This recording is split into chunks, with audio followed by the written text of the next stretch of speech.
just last month, the Institute for Public Relations published draft or interim guidelines for measurement, for new ways to measure or standard ways to measure earned media, social media results, ROI. And that was done in cooperation with major marketers like McDonald's and Southwest Airlines and GE. So this is, I think, this has always been, as Paul said, sort of, if not the, it's sort of the white rabbit, if you will, for public relations. But now that things can be measured more effectively, back in the day, it was always the story about, well, how do you isolate the effect of public relations on an overall campaign? That was a hard thing to do if you didn't buy in from the beginning, but now so many things can be measured. Really, I want to talk this morning in practical terms about how to bring order to it all. And we're going to do that through the prism of 4 award-winning campaigns that you guys got to know a little bit better last night. Paul did a great job with introductions, so I'm just going to just briefly welcome once again Molly O'Neill, who heads up as a managing director at DeVries, managing the lifestyle practice, including the formidable fabric care brands. Eleanor Steele is VP for Corporate Communications and Women's Initiatives at Tupperware. In her spare time, she is on the board of the company. Galina, and you'll have to, Yatsura, that's okay, right. is International Communications Director for Mainstream Communication and Consulting from Ukraine. Has a terrific case to present today, very interesting. And Helen Fu Thomas is president of Blue Focus Communication Group, the very acquisitive Blue Focus Group, as we learned at the Independent Forum the other day, and has yet another international case to present. So without further ado, let's talk about the work, and let's talk about how that work was measured, and sort of take the questions from there. I'd like to begin with Eleanor. Sure, good. I'm glad to be here. Coming from Tupperware Brands, you probably first think of, when you hear our name, of burping bowls and the ubiquitous Tupperware party. And it's kind of hard to separate those things. But I do promise you that the bowls are much more polite these days, politically correct. They whisper, they don't burp anymore. And there is a party happening somewhere in the world every 1.4 seconds. So the party is very much well alive and kicking. We are a global company. When I first started the company, which was 22 years ago, I was fascinated by the fact that we would get these faxes from Hong Kong, and I couldn't figure out why Hong Kong, and they said, well, that's our Asia Pacific office. I said, I thought it was Mom, Apple Pie, and Tupperware. What is this? And they said, no, we're a global company, and in those days we were in about 60 countries, and today we're in nearly 100 countries. So we've grown quite a bit. We have a sales force globally of about 2.8 million women. There are a few lucky men, and you may have seen some of our more famous ones here in this country who actually do their parties in drag and even charge you to come to the parties, and people still buy products. So we're still doing well there too. But more than anything, all of these, the products that we sell, we do own 7 beauty companies as well around the world. And what this does is offer economic opportunities for women and allows them to become entrepreneurs in their own countries. So we felt like this campaign that we did with RF Bender, that if we could leverage our CEO as our spokesperson, that he could really help to tell this story, not just the story about the company, but the story about what we do for women using the media, that it would really help to build our brand reputation and also increase relevance for our company today. Maybe taking it away from the 50s image of the women in the home, where many of people, including the media, have called us the original social network. Now we have 2.8 million women in our word of mouth network. But we wanted to bring this image along to today. And so we established our CEO as a thought leader on topics of women's empowerment and also global economic views. So I think that we have a video that we can show that'll just briefly show you some of the highlights over the last year of this campaign.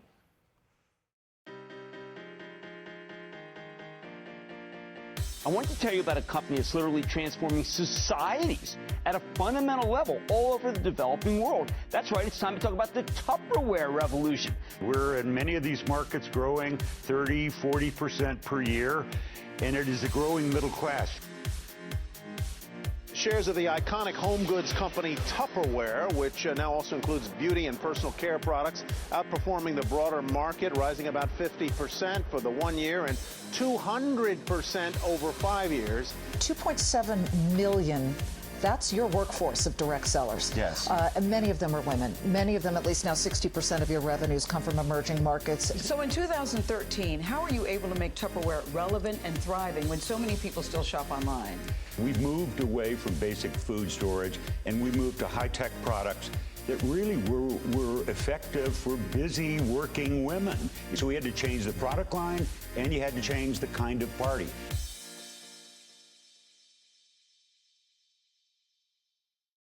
Voila. Great. Great. Thank you. Okay. Alina. I will also have a video, but first I want to say that the name of our project is Pulse of Interpipe, presenting the unique electric steel melt and mill Interpipe steel. Why it was so different from all the previous projects that we've done, and we've worked a lot with steel industry. This mill is the first mill built from scratch in the independent Ukraine. And it's totally different from any other mills that you may know. It has no open hearth furnace.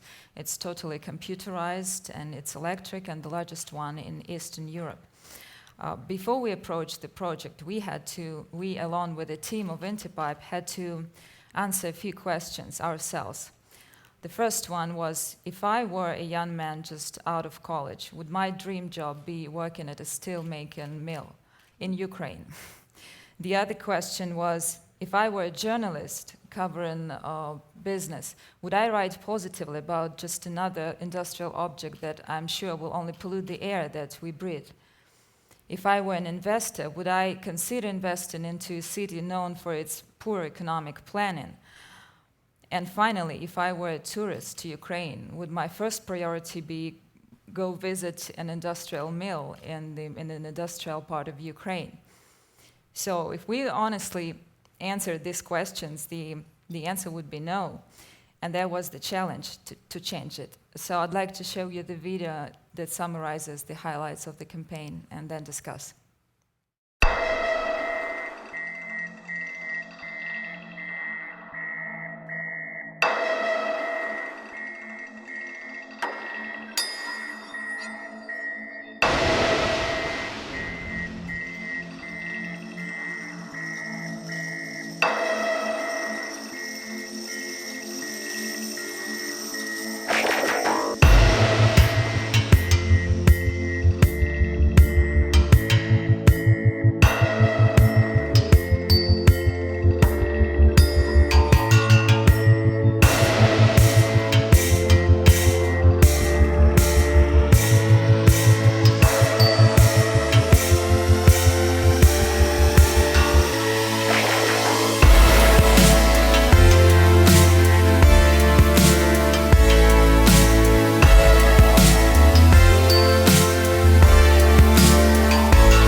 basically, the video says it all.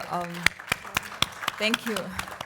I just wanted to emphasize the collaborative process of work with the client's team.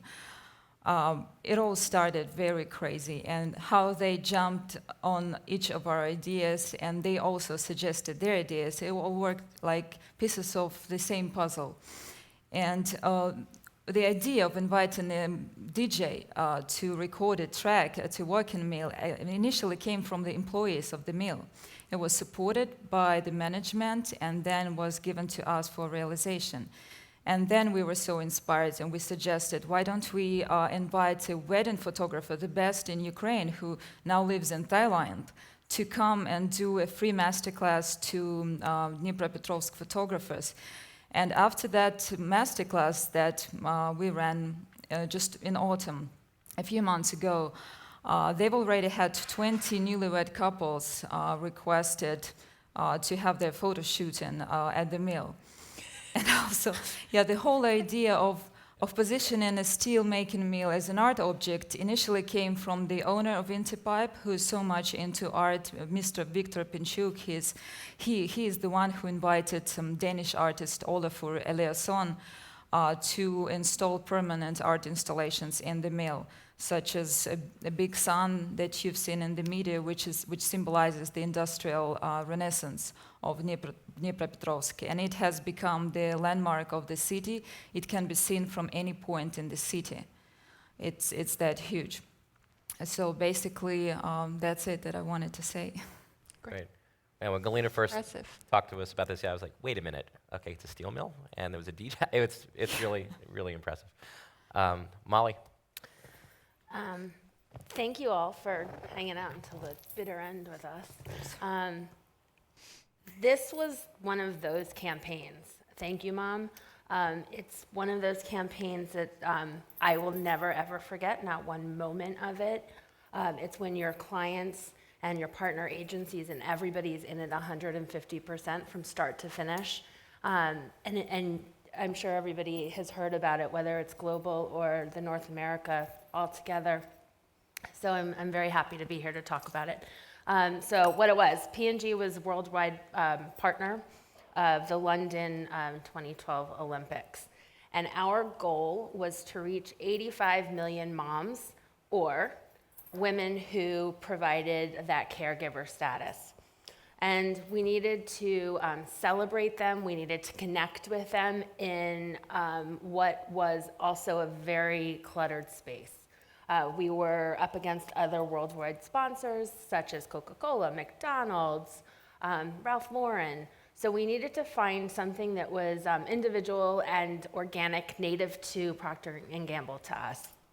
So of course, looking at P&G's history and the long-standing relationship and knowledge of Mom really teed into that and looked for emotional, different stories that we could tell using the Olympic moms and their history and their road to the Olympics.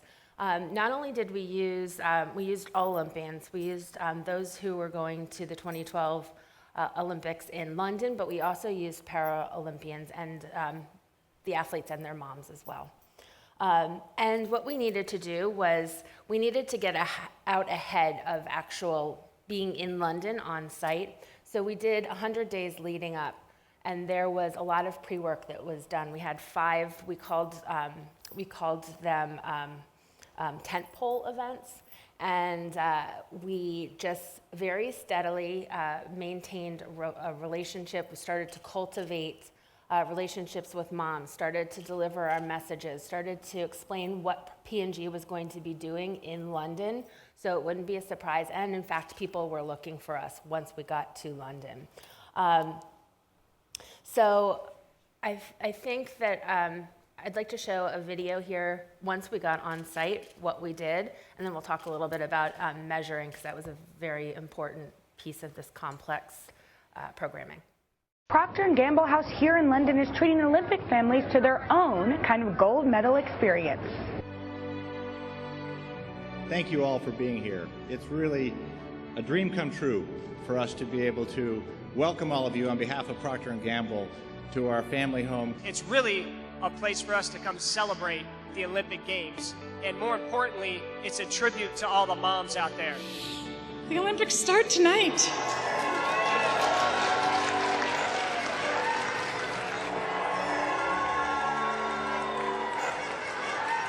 For Gabby Douglas and George Weber, it's time for some well-deserved pampering. This dynamic duo and their moms are in the Procter & Gamble U.S. Family Home, a hideaway where the athletes and their families come to unwind. My salon experience today was probably the most fun I've had so far since we've been in London. Just so nice to have some time just for me. We're being competitive athletes, and we're like, which one is the best? And like everyone's like, gotta go P&G Family Home because like you can get your nails done. Like this at all. I mean, they've had places for us to go and to eat and just relax, but they've never had anywhere that would do our hair and our nails. So this is great. I like it.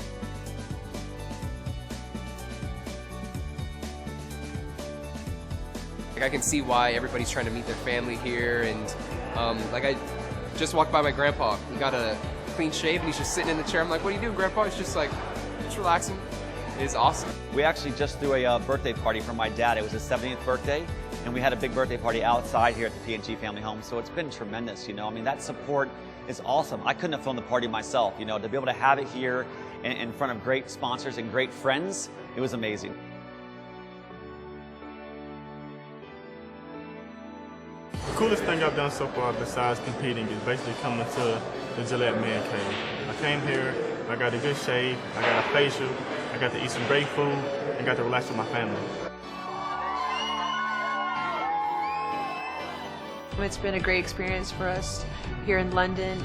It's our home away from home. My family's here and everybody's just having a really great time. And I love that there's a central location where we all can meet. Having a white smile, it definitely helps my confidence, and so that's why I'm so happy to have partnered with Crest 3D White. And I had a lot of smiling to do at this Olympic Games, and so it all worked out. It was amazing. Ryan Lochte's proud mom celebrates her son's gold medal. I knew that he was ready to swim fast, but to actually happen, it was unbelievable. Team Lochte made a toast to Ryan's 400-meter individual medley win, which was Team USA's first gold medal. Every major competition, she's been there cheering for me. I want to be the person I am today, or the athlete if it wasn't for her.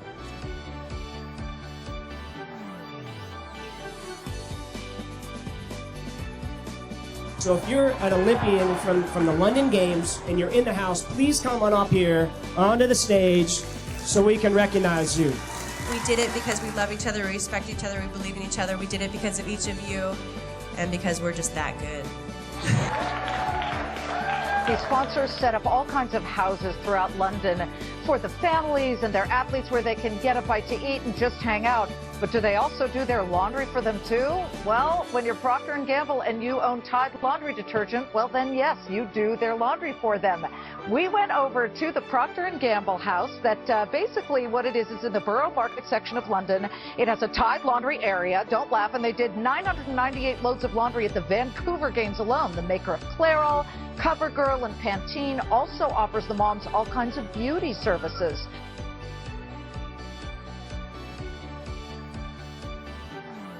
Tide had a barbecue, just celebrating the red, white, and blue. We kind of brought it home a little bit to remember the great USA.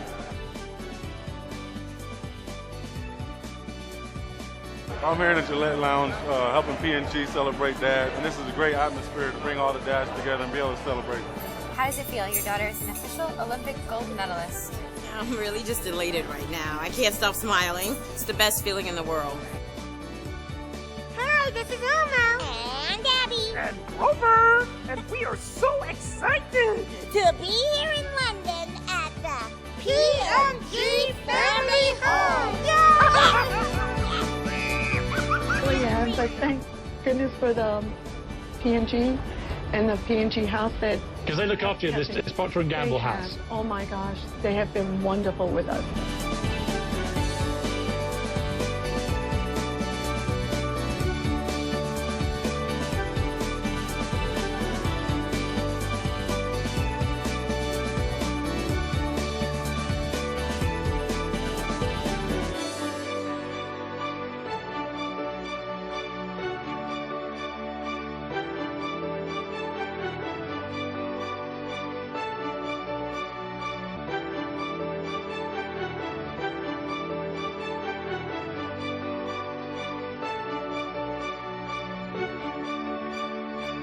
P&G, proud sponsor of moms.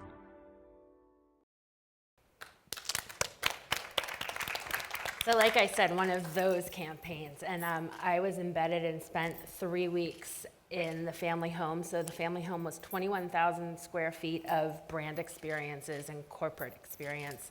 And somebody at some point over the last few days said something about a corporation can't build a relationship. I watched it happen. It was absolutely amazing. It was the people of the corporation. They embody what P&G believes, and they brought it to life every single day. And again, it was the clients, it was all of the agencies coming together and from morning till night, just knocking it out of the park. We were able to bring all of our Olympic moms in, all of the athletes, the media, everybody had a place to go. It was the place to be in London. So like I said, it's one of those things I will never, ever, ever forget. Something, because it was so big and there was so much going on, ahead of time we needed to make sure that we understood what success was going to look like, and really it ended up being 3 specific things. And it was imperative that we worked as an interagency team, because we all had to help each other meet our goals. And it was, we needed to reach 4 billion impressions. As you saw, we far exceeded that. We needed to cultivate and solidify relationships with mom, and we were able to do that through social media, and then finally drive volume, and we've also can check that box too, which is really fantastic. Wonderful. Ellen? Thank you for putting me on this spot, because it's always the best to be the last. And also as a mom, and my son plays baseball, I want him to remember, hopefully, say thank you, Mom, someday. Yeah. It's great. So yeah, I'm very, very honored to represent this case, because when you talk about China and China to go global and the global brands, I think there's no brand that make me more proud than Lenovo. At the same time, given how the PC world is evolving, how digital, mobile, all these challenges around the world, for the #1 brand for the PC market, I think our challenge is really to enhance Lenovo to be a global innovative brand, and it's not just for PC, it's also for mobile. So, and our team is here. My colleagues are there taking pictures of me. And I just want to go through this really, really quick. Once again, our objective is to convey the innovative image of the Lenovo brand, and also to highlight the visibility of Lenovo smartphones. So very few people would know that Lenovo smartphone is actually #3 in terms of unit sales in the world. It's behind iPhone and Samsung. And this is even before they come to the Western world. I mean, they don't even exist in the carriers stores in the US. So my hope is that we could do a global campaign, and it will be highlighted here. So this is truly a China campaign. One more thing I want to add before I show the video, actually, in the Chinese culture, for those who do what you do in terms of running is very rare. I think to stand out to the public and say, we want to highlight marathon and runners in the Chinese community is very brief. I cannot emphasize this more, because it's very crowded, lots of traffic, where we're known for bicycles, and then now we're known for the biggest automobile market. And for we to say, for citizens to go out and run and have this app for them to highlight their healthy, active lifestyle, I think it's just really an innovative idea for a Chinese brand. Okay, so before I talk about the results, I'd like to show the video for what we've done. With the social media and smart devices developing rapidly, we have dedicated ourselves to developing a brand new method to make more people fall in love with marathons. We've set up a GPS-based marathon platform, which together with Le Phone Run app, creates a real-time and interactive marathon experience for runners and netizens. Let's take this young guy, Bruno, who loves running very much as an instance. Bruno often participates in marathons held by different cities worldwide. Before running, he logs in the Le Phone Run app via his microblog account. Through GPS technology, we can find Bruno's real-time location at any time and follow his running course. The Le Phone photographers along the running course capture the splendid moments of Bruno, and these pictures will be uploaded to the live marathon webpage to match microblog comments. Almost at the same time, Bruno's friends all over the world are able to see his brisk movements, and they can vote and leave their comments to cheer for him.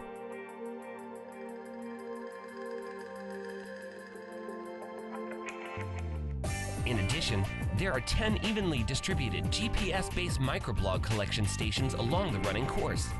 All microblogs within 4 kilometers of each station will be captured and reflected in the marathon webpage to form 10 real-time microblog walls. Here, you will be able to see everything that's happening around each station. About 50,000 runners and audience participated in this Beijing Marathon on site, and our live marathon broadcasting platform allowed 150,000 people nationwide to participate in this race online and in real time. For Bruno, this unique marathon experience has already been recorded in the Le Phone Run app in his smartphone. He can upload his running course to the social network to make more friends share his victory and happiness at that moment. Le Phone Run allows more people to start loving marathons. So if I just flip to the last slide, if you allow me, I think is such an engagement, and also if you see the photos, the China CMO is the first runner in the marathon, and it's a participation of the team on the client side, as well as the general public, celebrities, and also people at Lenovo have 3,000 people. All of a sudden, everybody is out running and get healthier. It's just great. So in terms of the results, lots of social media, lots of digital coverage. So more than 1 million apps immediately downloaded, and the GPS broadcast, it's just amazing to show. And also, just the hashtag tweets is like more than 90,000 achieved immediately. And very importantly, though, is also to really demonstrate the brand and help the sales conversion in terms of promoting Lenovo as the innovator for smartphone market. Thank you. Great. Thank you all. I just want to ask. Thank you. Great campaigns, very tangible outcomes. I want to talk about that. So, Andy Weitz from Hill Knowlton yesterday talked about moving from measuring outcomes to measuring activities, the real-world impact that our campaigns are driving, our work is driving. And certainly as we have a more direct access to consumers more than ever before, we will be able to see that happen. And I just wanted to start by asking, we talked about incremental volume goals, about you guys all had tangible metrics and tangible results. What was the most important one from each of these campaigns? I'd like to ask you. I know Eleanor has an interesting one, different from the rest. And hindsight being 20/20, it's a year later in some cases. What else would you have measured in terms of real-world outcomes, each of these campaigns? Well, I think one really good measurement was the award that we won last night, so thank you very much for that recognition. Coming from the client side, I think that sometimes we put too much emphasis on measurement tools. It doesn't mean a whole lot if I sit across the board table and talk about impressions, and it's kind of a nebulous figure to them. I mean, it means something maybe to us, but not so much to the rest of the executive team. So what we wanted to do was really, how could we measure something like positioning your CEO as a thought leader? And it's where you get him placed, what media he's speaking to, what television shows, who's interviewing him, what people are saying about him. I mean, all of those things are very important, and we do like to collect all those. But the one thing that we really looked at was our stock performance. As a publicly traded company, that's a real huge key indicator for us. So I can tell you that in looking at the year of this campaign, when in 2012, in early 2012, our stock price was in the mid-50s, and yesterday we closed at $89 and change.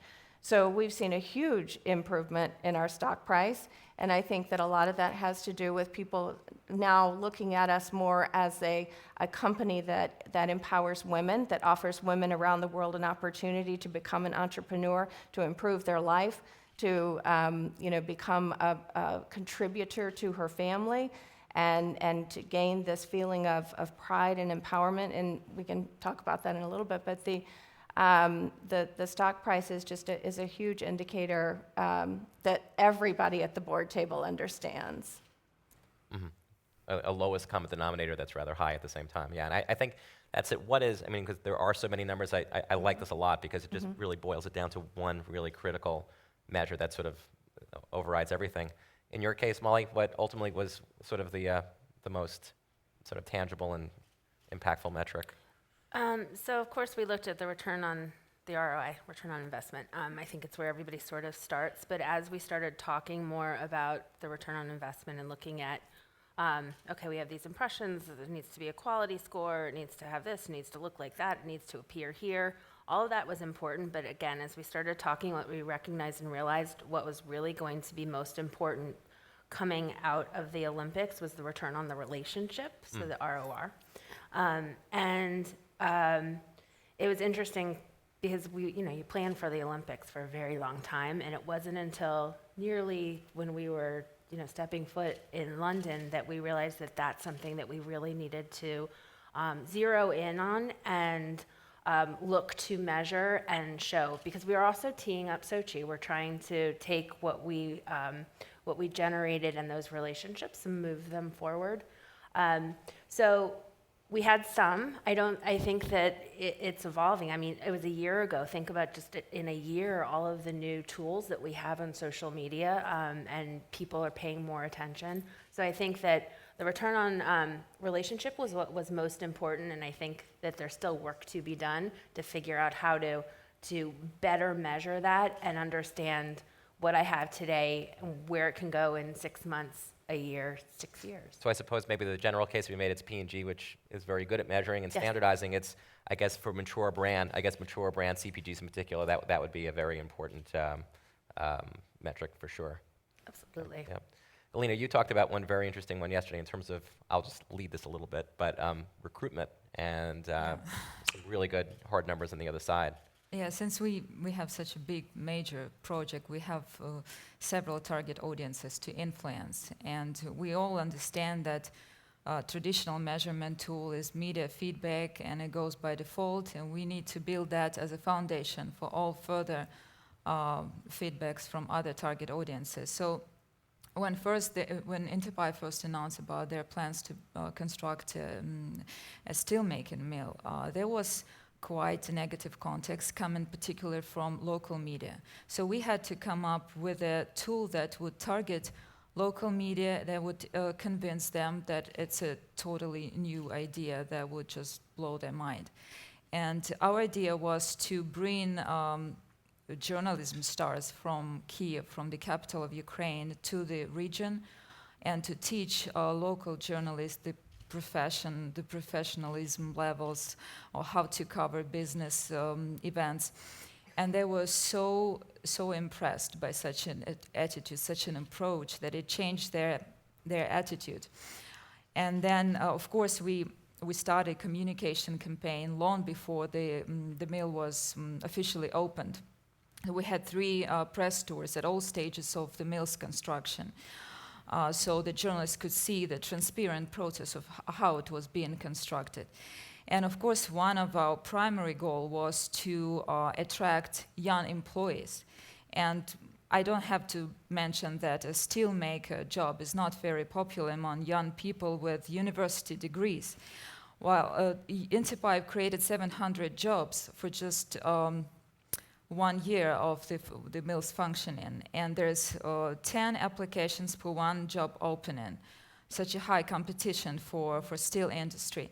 So we had to reach out to young generations and an idea of recording a music track and then presenting it in the city's nightclubs, where more than 2,000 young people could attend, really did the job. No, I think you mentioned that there was some serious concern that you would not be able to fully staff the facility. Yeah, and now there's a 10 to 1, concern. 10 to 1 overage on. I mean, it's quite. Yeah, and the job was done in such a way that Esquire magazine got impressed with the mail that it sent the photographers to do the fashion photo shooting of the mill's workers, because most of them were young and handsome men. That was brilliant. Yeah. I guess we got a geography lesson about Ukraine too. That I guess the mill is not in exactly what you'd call the the garden spot of your country. So it also It also involved getting people to commit and move, and so those numbers are even more impressive. Yeah, I just wanted to add that our agency suggested an idea of developing a touristic map of Dnipropetrovsk. This map included industrial locations that are just must-see for any tourist coming to Dnipropetrovsk. Wow. Helen? I think that, besides the hardcore sales figures and ROI for this campaign per se, I think is so trackable in terms of data. How many miles, how many people, how many cities. And I think for Blue Focus to be able to execute from the app development, and it really works, and I could use it in the United States, I can use it on iPhone as well, but to really embark a mobile innovation for a Lenovo brand, I mean, for me, that's just emotionally, fundamentally changing the characteristic of the brand and make it very applicable worldwide. I can't wait to have this to be featured in the next New York Marathon and all that. And I think it's a great reminder that when we set metrics, we have to start with objective. I mean, it's always, metrics often are the thing that, how we measure it gets cobbled on last, right before the budget or right after the budget. And I think we have to remember, it's a great example. The goal was to really position this brand and help people see it more as a lifestyle brand. Yeah. So in this case, I mean, I would not call these softer metrics, but the very active people downloading and getting involved, that showed that people were obviously being impacted. And you run the heart, you run the square, you run different shapes. It's really, it's Great. incredible. Great. Well, I'm going to ask one more question, then open it up. I want to start with Eleanor again, because you sit here sort of in a unique position on the client side. We've all had these discussions with our clients, about metrics we're going to set, and sometimes sort of feel like we're talking past each other. That engagement means something to someone, and maybe to another. You get through the end of the campaign, and well, that's all great, but was that really what we were talking about at the beginning? What is the client's responsibility in sort of providing? You were talking about tools, and also setting a baseline and setting that understanding from the beginning. I mean, sometimes it goes to the agency, sometimes the client's rather uninvolved, and said, you just tell us. How do you view it from your side?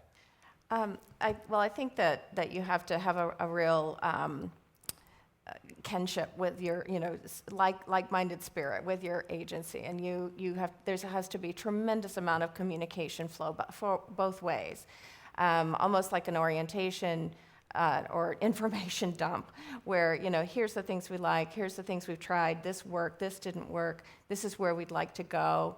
How can we get there? So a lot of this information back and forth, and we treat everything we do in our company, whether it's a short-term project or a long-term project or a PR initiative or a new product launch. We put it through a grid of what do we retain, what do we refine, or what do we radically alter. And sometimes radically alter means completely eliminate.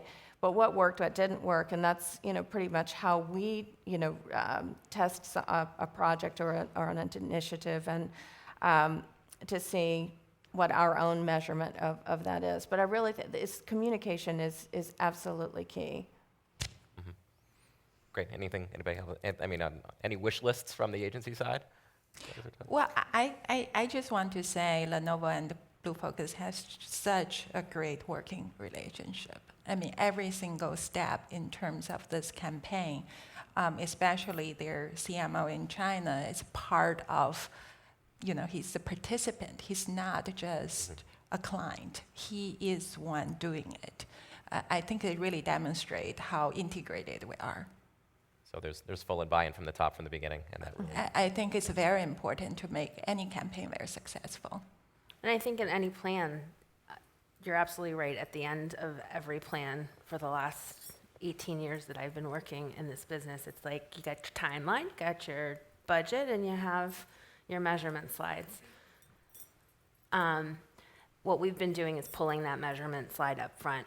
Why go through an entire plan if you haven't aligned to what ultimately how you want your brand to show up, where you want it to show up?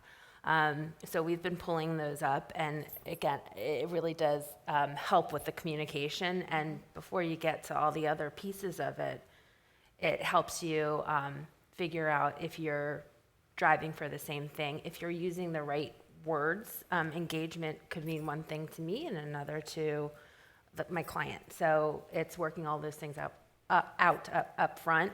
So everybody feels good and they have the direction to move forward, and you're not wasting time later and trying to retrofit something. So you're aligning with objective from the start. And Absolutely. I think what's great about it too is that there's always so much discussion about tools, about every tool, every new flavor of the month that comes out, and they're all, many of them are very good, but really let's just remember it's what we always like to say, public relations, it's a means to an end, it's not an end. And I think in too many cases the tools are becoming the end. We did a Radiant 6, we did we did a deep dive, and again it just becomes sort of cells on a sheet. So I think that's a big move towards simplifying, again, what we're measuring and being very clear. So hopefully we're moving toward clarity in measurement. Any question can we have an extra 2 minutes because we're, okay, all free and easy. Anybody, any questions? Question for Molly. Terrific program, love the theme. Just a question is, the world we live in is so politically sensitive and you don't want to offend anybody. Any thought, consideration, the Thank You Mom program of putting off dads or any sort of dad backlash? Just curious, because I know we struggle with every day to do the right thing and not offend anybody, but made sense. And we actually did get some of that. So while we were in London, we did a couple of programs, 3 programs. Gillette was there on site, and so we had a barbecue to celebrate Dad. We had a man cave for Dad. So we had a lot of different things for men and fathers to go and be celebrated as well. That said, we also worked in advance, understanding P&G's stronghold is mom. And we, one focus, one message, one thing at a time. We did work with dad bloggers to help ease that message and also help celebrate mom. So we did see that. We got a couple, as you look at the overall, it was, a little bit here, a little bit there, but it was there. And going into the Olympics of the future, that is being looked at more. Good question. Great. Anyone else? Paul? The only question I have is, Rylene, and it's really more of a request, given your stock price performance, would you mind letting me know the next time you're about to launch a major public relations initiative? Or would that qualify as insider trading? Yeah, I don't look real good in stripes. Thank you very much, everybody. That was a terrific panel. Thank you. Thank you.